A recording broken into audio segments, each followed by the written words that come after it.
All right. It's on. Excellent, excellent. I'm Bawaku Duduyemi. This is my beautiful wife, Evelyn Duduyemi. And we're here on Marriage It's Mondays. Marriage Mondays.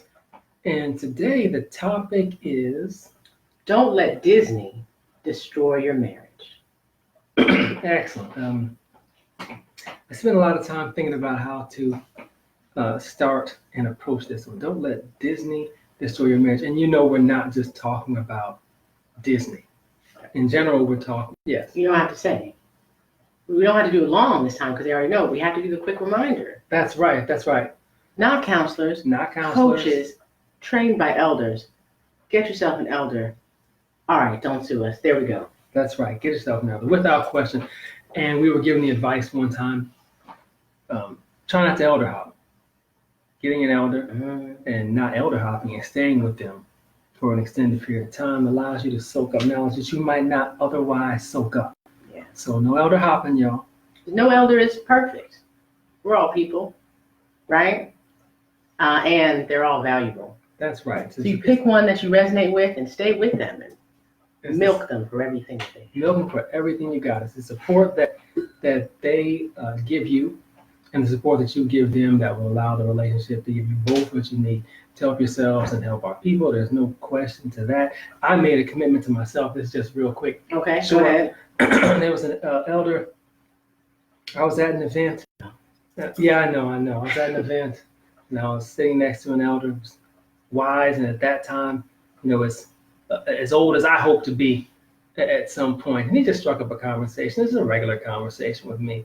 I'm not going to leave his name out of this one for now, but he struck up a regular conversation with me about nothing. It might have been about sports. It might have been about the day. All I know is, hours after the event, I was like, wow, was I really sitting next to him? He taught at all levels, from kindergarten to grad school.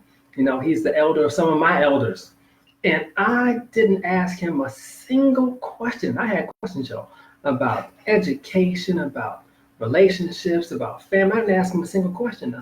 Now somebody tried to say, well, maybe he just didn't want to have those conversations. I said, all right. But then a couple of weeks went by, and I told myself I'm going to catch him and ask him those questions that I had. And then within those couple of weeks, he transitioned. He passed away.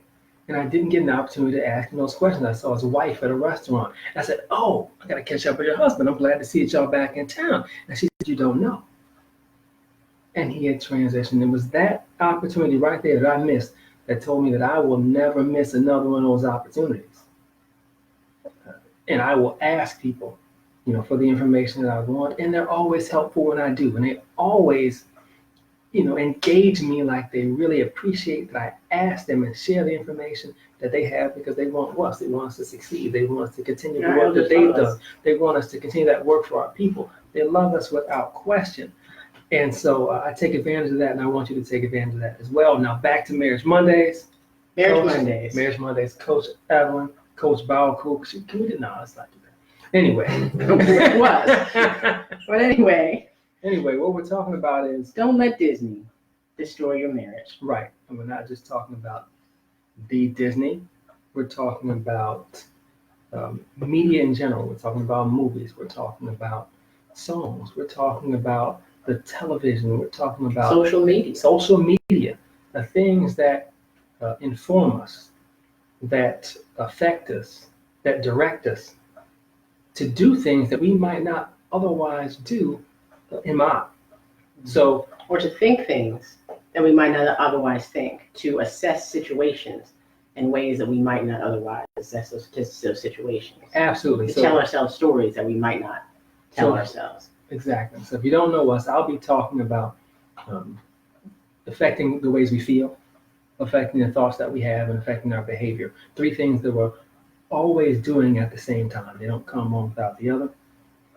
And so each of those things can be affected or falsified and have us act in ways that we wouldn't normally act in ways that we're more likely, you could say the word programmed to act or scripted to act or things of that nature.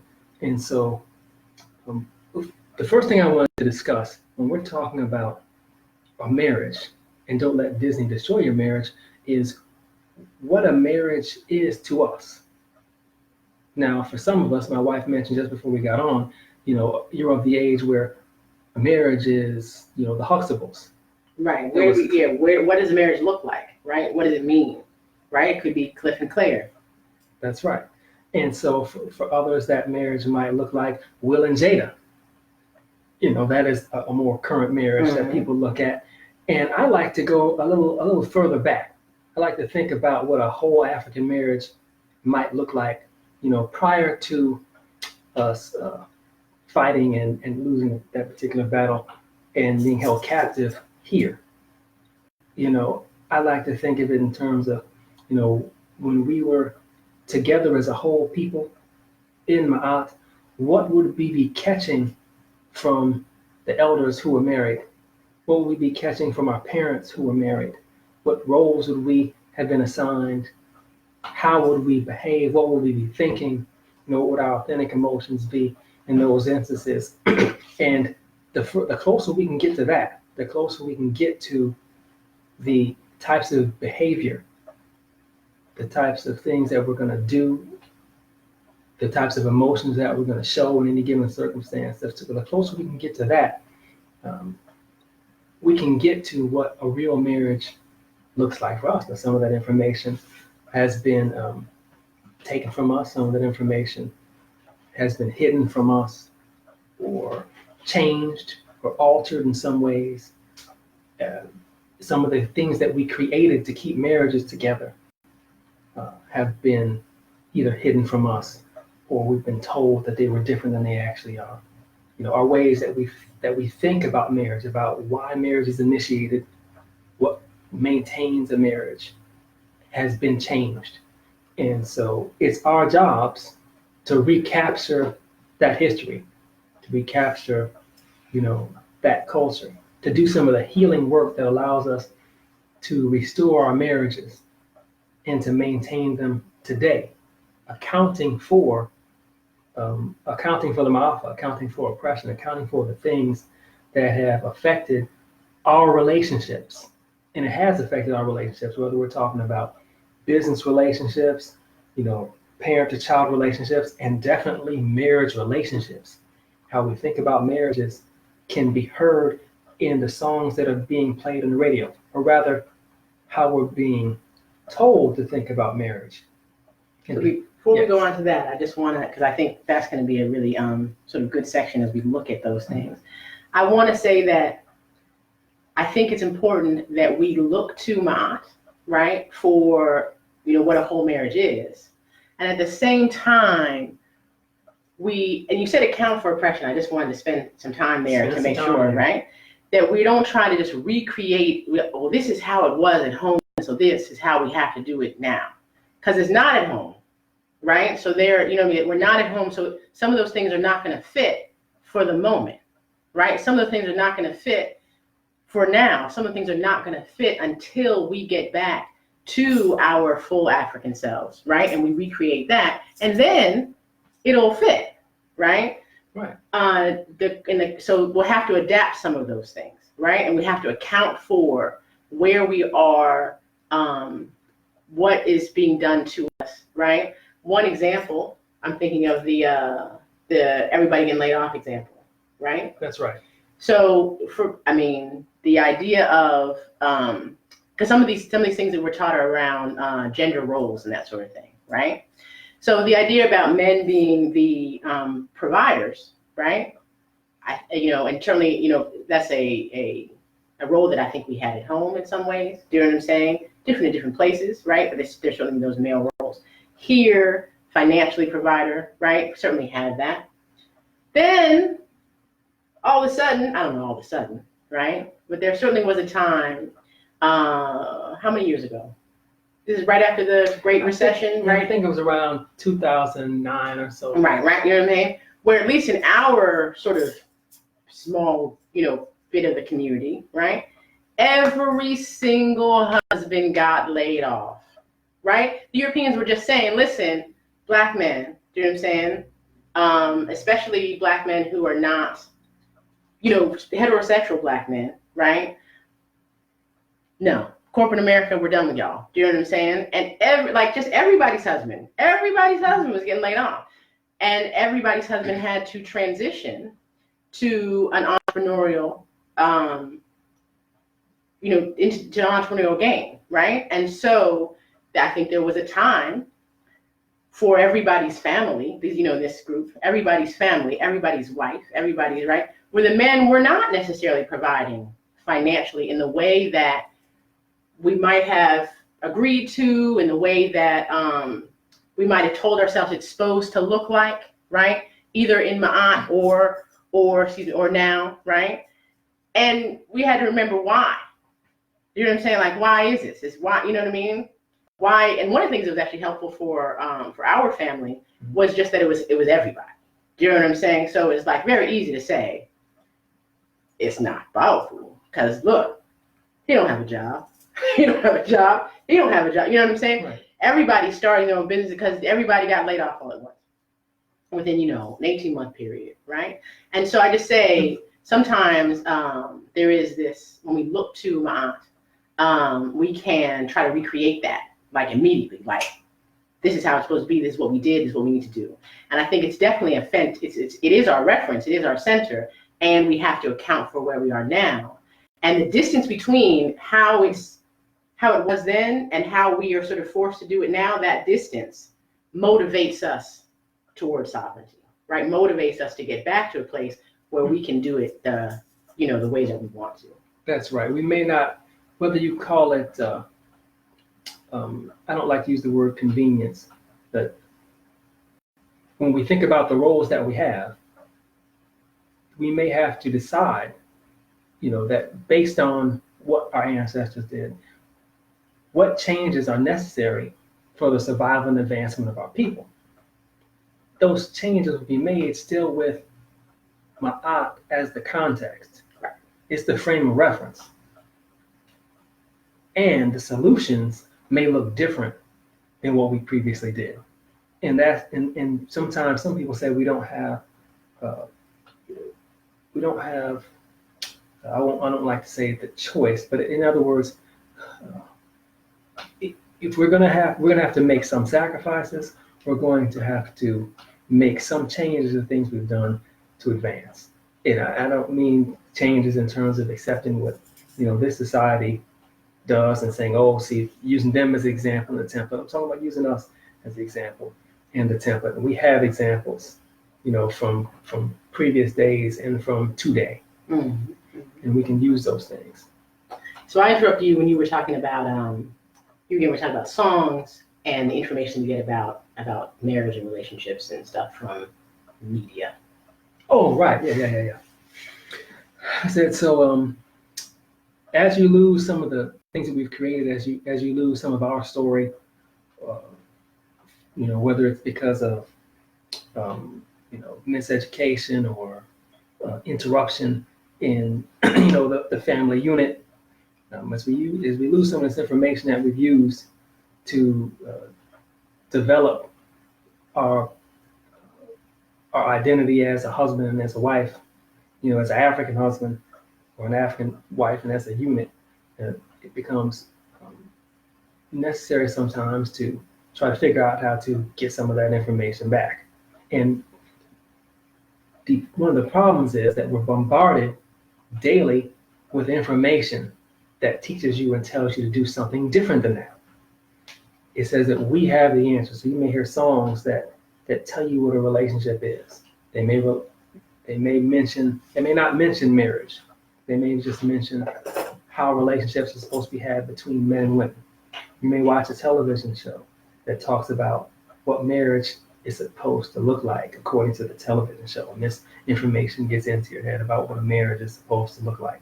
You may watch a movie that does the same thing, or admire your latest couple, like I mentioned, a couple couples earlier. And so one of the things that happens as we begin to tell ourselves stories about ourselves, if we don't follow those messages, what does that mean to me if I don't behave in the ways that this particular star does, or this particular a movie character does? What does that mean about me as a man? What does that mean about the woman I'm with if she doesn't act in those ways? And so what I try to do is tell folks to, try to find the uh, the I'm losing my word here, but I'll get back to it. Let me take a different route. I'll just say like this: what sometimes happens when we watch some of these shows, or we listen to some of this music, or we see these movies and television programs, is we're given messages about how to act as men. For example, I'm going to talk about it from a man's point of view. We're also given messages about what to expect and accept from a woman and a potential marriage partner. And the same holds true the other way. We're given messages about how to act as women and what to expect from men. And this is true for, I think it's sometimes easy to see in the relationships and the songs and that seem negative. Do you know what I mean? Like some of them seem like kind of ratchet. Do you know what I'm saying? You can see, they're trying to sort of feed us this thing, and taking that on can be detrimental. Also, the ones that seem glorious on TV, right? Taking on those expectations can also be just as problematic, right? So it's not just some of the things that we identify as negative. Even some of the things that we might identify as positive can be detrimental. So even the movies where, the couple falls out, they have some kind of difficulty, right? And then somehow he gets into her apartment. How did he even get into her apartment? And then he fills it with flowers. And then she comes home and he's standing there and there's flowers all around. Like, that seems wonderful, right? And it also gives us information about relationships that isn't real and can be detrimental to our real relationships, even though it looks so fabulous, right? The ones that don't look fabulous, the more reality TV and everybody, we can kind of see, sometimes it's easier to piece out like, that's right. Yeah, that's, and even the ones that look fabulous, right, can give us that. And one of the ways they can do that, and you can go back anytime, one of the ways that scene that I just described, right, it can tell women, this is what love looks like, right? That there have to be flowers everywhere. Do you know what I'm saying? And that he knows when to produce the flowers everywhere, right? And if there are flowers everywhere, if somehow he doesn't agree with you about when to produce the flowers, even though you never told him that you wanted the flowers, that there's something wrong with the relationship, right? Because in the movies, right, in the movies, the woman never has to ask. She never has to say, this is what I want. He knows automatically, right? Because it's a movie, right? That's right. And so sometimes we can think, he should know. I don't have to ask. I don't have to explain. Because in the movie, she never has to explain. It just happens. And it's beautiful. And there's music, right? And so that can leave, that's what women can end up from that. This is just one of them, right? I'm just using one of the sort of messages. Can end up telling themselves a lot of stories about, well, why didn't he do it? He knows. He must know. He should know. If he didn't do it, then he must not care about me. And meanwhile, he just don't even know. Right? And it's like, what do you mean? How could you not know? Because all over TV, everyone knows, right? All over the movies, they all know. And so it can stop us from asking, right? It can stop us from asking, or it can mean that our asking makes it not feel, it takes the shine off, right? It can mean that, and this is, I'm speaking, like I'm talking about myself, right? It can mean that asking makes when you give it somehow less valuable, right? Because I had to ask. And that's straight from TV. That's straight from Disney, right? That I want it to just happen. But that's not reality. It wasn't actually reality in the movies. Somebody wrote a script. Exactly. You know what I'm saying? Exactly. And they memorized the lines and they practiced a bunch of times. So it was never real. But I can be, and I see women and work with women who are influenced by that, and you want it to just be. And so one of the things is to pay attention to that, to ask, to pay attention to the feelings that come up with asking, right? To really sort of work on interrupting that. Absolutely. I think that's a fabulous example. And I think that one of the other, when you think about movies, one of the other constants in the movies is that no matter how resourceful the woman, no matter how capable the woman is presented, and in many of these movies, at some point, a man saves the day. Mm. A man comes and he is the savior because women are inherently less powerful in this society, according to this society. That is how they've organized their thoughts and how they try to organize our thoughts around men and women. And so, if women are less powerful than men, or less, and by less powerful I mean they have less of an ability to do and to get the things they want based on their own doings. And so in the movies, a man has to at some point come and save the day and save the woman. So that's the thing that men are taught. So what happens is sometimes you don't think you're affected by this, and one of my elders, he sometimes then finishes his wife's sentences. She's very capable of finishing her own sentences and constructing thoughts, except that he finishes her sentences. Me, myself, my wife may ask me to listen to something or ask me a question, and what I'm really hearing is that she wants me to solve a problem. So I begin solving the problem, and that's absolutely not what she's asking, because she's very intelligent and she's capable of solving her own problems. She may just want me to listen at that time. But those are two ways that we follow this message that we're given by the stuff we watch. Another example, transitioned my wife's Uncle Jewel and my Aunt Matt.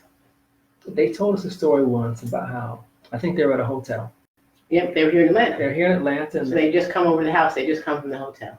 That's right. And it was early in the morning. I think. And they were in their 80s, married for, 60 years. Yeah, married for 60 years in the 80s. And he decides he's going to get up early in the morning before his wife wakes up, and he's going to run her a shower, a nice hot shower. We thought that she might want a nice hot shower. He's warming up the bathroom. Yeah, he's running the shower so it can be warm in there. The nice steam and warm in there for his wife. And she gets up like, what is all this steam? Why is it so moist in here? I'm mad I asked for nobody to. Because she didn't ask for anyone to run her a hot shower in the morning. He decided that that's what was good for her. And these are the types of things that affect our behavior that we don't think about on a daily basis. And there's another thing that affects our behavior as well, because here we're told that women are less than men. That's how society here organizes our thought around men and women. Men being superior and women being inferior. And that's something that we have to absolutely, heal in our community, because that's not our way, without question. And one of the things that we're also taught is that when we see in these movies, ever notice in movies, a woman who adamantly speaks up for herself, a woman who expresses her feelings boisterously, they're given labels. They're labeled with names. I won't curse on names we won't say right now. Names we won't say right now. So if you combine that men are supposed to be more powerful than women are less than, with this thought about a woman who acts a particular way, in a more I can take care of myself and request what I want type of way, being combined with he's supposed to know, right? That comes from both the man and the woman in the movies, right? That we're given that, he's supposed to know. And what we end up with sometimes is men discounting women, discounting their abilities their abilities to handle particular situations. And so we end up discounting them and then dominating, which means we end up making decisions for them or on their behalf or for their own good, or whatever other words that you want to use. I said, so these are the types of things that we have to guard against if we're going to have, successful marriage relationships. And under no circumstances do you want your wife to think that she's being discounted by you, or you don't want your behavior to exhibit that discounting. It's okay to want to take care of your wife and want to do things for your wife. And it's also okay to understand and believe in your wife's capability and trust in her ability to do things for herself. And therefore, also for your relationship. So really what we're talking about is, some of the, like Bob was saying, it's okay to take care of each other. We're not, saying that it's not. What we're talking about is sort of what's the context? What are the stories that we're telling ourselves, right? Where are these stories coming from, and trying to piece apart, right? So we can get to an authentic relationship, an authentic interaction, so that we're not replaying what happened on TV or replaying what happened in the movies, right? So that's not having such an impact on our relationship, or to the extent that it is having impact on a relationship, we're aware of it, right? And so one of the things that we do, given that we're aware, going back to that whole when the whole apartment is full of flowers thing, right? And the man just knows, you don't have to ask, right? One of the ways to account for that is one, there's the asking, right? The woman is asking. He doesn't know, I don't tell myself that he knows, right? But then also I'll be wanting a little bit of that. Do you know what I'm saying? I grew up, I watched the TV shows, I watched the movies. I saw a guy on Facebook, and he said, your wife knows the name of all the Disney princesses. Do you know what I'm saying? Like, that's right. It has an impact. It gets in there. And so I'd be asking Bob to guess a little bit. Do you know what I'm saying? That's right. Or we'd be setting up things where actually I did ask, but I didn't exactly ask. And for example, and I know, and initially some of these drove him crazy, right? But now we got a little together. I don't want to always say like, hey, could you give me a glass of water? Because I want a little bit of movie. I want a little bit of movie dust, right? So I say, and this is something we've talked about. So I say, I'm thirsty. Now he's sort of like, if you want water, ask for water. Like, I'll get you the water, right? That's right. But I want a little sprinkle of movie dust. So we've agreed, right? I'll say I'm thirsty. And he'll say, I just usually go get you the water. Right. Sometimes I ask if you want some water. Right, or he'll go give me the water, right? Around, so some things, so that we're accounting for, but it's not just because we're conscious of it, right? It's not the same as just playing out the movies in real life without sort of being aware of it, because we know what we're doing, right? We're accounting for it, and we're accounting for both sides of it. We're accounting for, I'm not going to tell myself a story that Baoku can read my mind, like they can, like, all the good, characters in a romantic comedy can. And he's accounting for, okay, we can sprinkle a little movie dust on it. Do you know what I'm saying? In ways that we've already talked about. And so to look at how media has, what sort of stories, what did you grow up, watching, and where did you get your ideas about what marriage was going to be like? Where did you get your ideas about what a relationship was going to be like, how a household was going to feel and run? Do you know what I'm saying?